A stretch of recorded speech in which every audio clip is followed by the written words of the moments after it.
Арваңыз кадырман телегөрчүм, назарыңыздарда киномания көрсөтүүсү. Учурда кино дүйнөсү өнүгүп, тасмалар биринин артынан бири жарык көрүүдө. Ал эми биз киномания көрсөтүүсүндө эң мыкты тасмаларды таап сизге тааныштырууга даярбыз.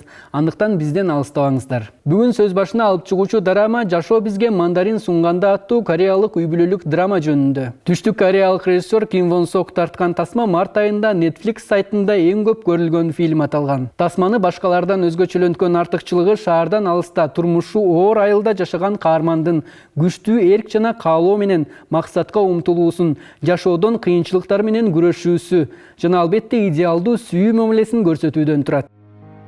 «Жашоо сизге мандарин сунганда» драмасынын сюжети Эсун менен Кваншиктин тагдырын баяндайт. Окуялар 1950-жылдары Кореянын Чеджу аралында өтөт. Бул жакырчылыкка, коомдук тоскоолдуктарга жана кыялдарга каршы турган сыноолор аркылуу өткөн жаштардын татаал сүйүүсүнүн тарыхы. Эсун кичинесинен оор турмушта чоңойгон кыз, бирок ал үй бүлөсү менен чогуу боло албайт. Анын өз апасы аны окутууга акчасы жок болгондуктан кайненесинин үйүнө калтырат. Эсун апасына канчалык ачууланган менен анын келечеги үчүн кылганын түшүнөт. Күн бою деңиз жээгине келип, өмүрүн коркунучка салып, суу түбүнөн деңиз азыктарын издеген апасын күтөт. Апасы колдору карышкан, жупуну кийинген, копол сүйлөгөн аял, бирок ошентсе да аны жакшы көрөт.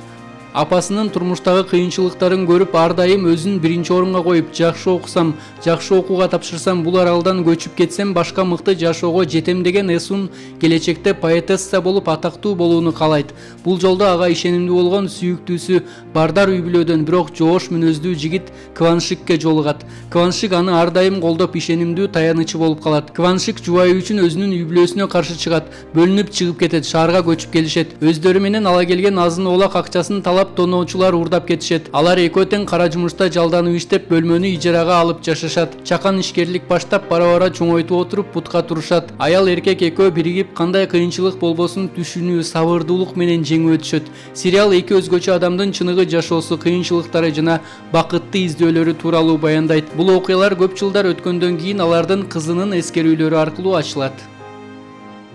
Тарткан өлкө Түштүк Корея. Аталышы «Жашоо бизге мандарин сунганда». Түп нускасы корей тилинде. Тартылган жылы 2025 жыл. Башкы ролдордо Ли Джи Ин, Пак Бо Гом, Мун Сори, Пак Хэ Джин жана башкалар. Жанры драма жана үй бүлөлүк романтика. Узактыгы 60 мүнөт. Бөлүмдөрдүн саны 16 бөлүм. Эми тасма тууралуу кызыктар менен таанышабыз. Тасманын алгачкы бөлүгү тартылган күндөн тарта Netflix сайтына жүктөлүп, эң көрүмдүү драма аталган. Башкы ролдорду эң келишимдүү актерлор Юи жана Пак Бо Гом аткарышат. Алар экөө тең актерлуктан сырткары ырчылык менен таанылган. Тасмада Корей жарым аралында унутта калып бара жаткан кесиптердин бири көрсөтүлгөн. 1960 жылдары элде ачкачылык мезгилинде Чеджу аралында аялдар өз өмүрүн коркунучка салып, деңиз түбүнө чуңкуп киришкен.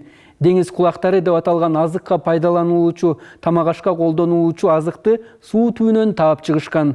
Алар суу ичинде узак жүргөндүктөн буттары карышып калып, алар кээде өмүр менен да кош айтышкан учурлар болгон. Тасманын биринчи сезонунда эле адам ар түрдүү сезимдерди баштан өткөрө алат. Сериал бул жашоодогу кыйынчылыктар, аларды жеңүүнүн кубанычы жана ар бирибизде бар, бирок кээде баалабай коюшубуз мүмкүн болгон маанилүү баалуулуктар тууралуу өзгөчө баяндап берет.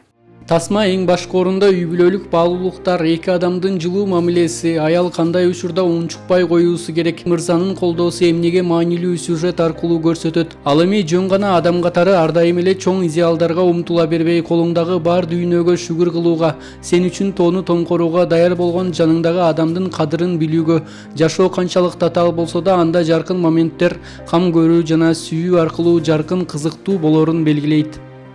Ардактуу телегөрүүчүм, мына ушун менен киномания көрсөтүүсү соңуна келип жетти. Кийинки көрсөтүүгө чейин амандыкта көрүшөлү.